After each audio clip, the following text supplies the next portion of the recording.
Hi అండి, అస్సలం వాలేకుం. నానిమ్మ రెసిపీకి స్వాగతం అండి. నేను రాత్రి గోంగూర పచ్చడి చేశాను. ఇదిగో చూడండి, చాలా బాగా వచ్చింది. నేను మళ్ళీ కొంచెం ఆయిల్ మరగబెట్టి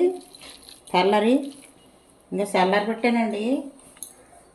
ఇదిగో ఇప్పుడు మళ్ళీ ఇందులో వేసుకున్నాం. ఇది ఆయిల్ ఎక్కువ ఉంటే పాడైపోకుండా ఉంటుందండి పచ్చడి. మనము చేసుకుంటే రోజు కాకుండా మరుసటి రోజు మళ్ళీ ఆయిల్ వేసుకున్నాం అనుకో, బాటిల్ వేసి ముందు చాలా బాగుంటుంది. బాటిల్లో కొంచెం నూనె తేలిలా ఉండాలండి. అంటే నేను ఎక్కువ చేయలేదు, కొంచెమే చేశాను. ఒక 10 కట్టలు గోంగూర తీసుకున్నాను మార్కెట్లో.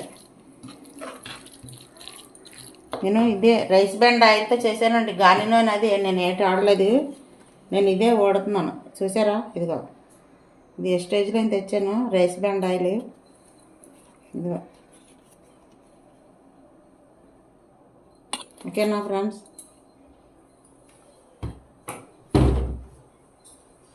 ఇప్పుడు నేను బాటిల్ వేసేస్తాను. ఇది బాటిల్ వేసుకుందామండి.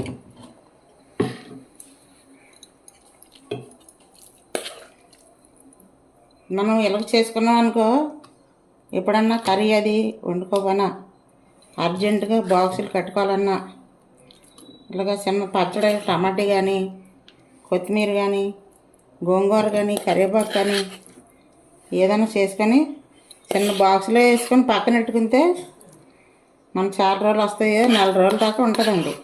ఇది అయితే ఎక్కువే ఉంటుంది, కానీ అంతకంటే ఎన్ని రోజులు ఎండేరు కదా, పిల్లలు తినేస్తారు. ఎక్కువైతే ఎక్కువ ఉంటుంది స్టాకు. ఇది తక్కువే కాబట్టి కొన్ని రోజులు ఉంటుంది. అది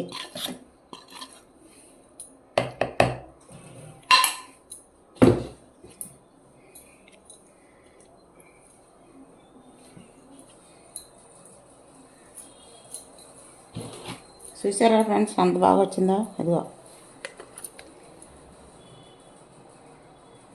ఇప్పుడు మూత పెట్టి పక్కన ఇంకా చూడండి, అన్నం కొంచెం అన్నం వేసుకొని కలుపుకొని తిన్నాం. ఎంత బాగుంటుందో చూద్దాం. గోంగూర పచ్చడి చాలా బాగుంటుందండి, నిల్వ పచ్చడి.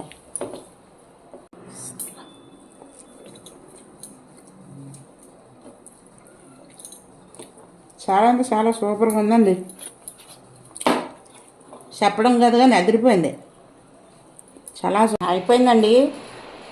ఈ వీడియో కానీ నచ్చితే లైక్ చేయండి.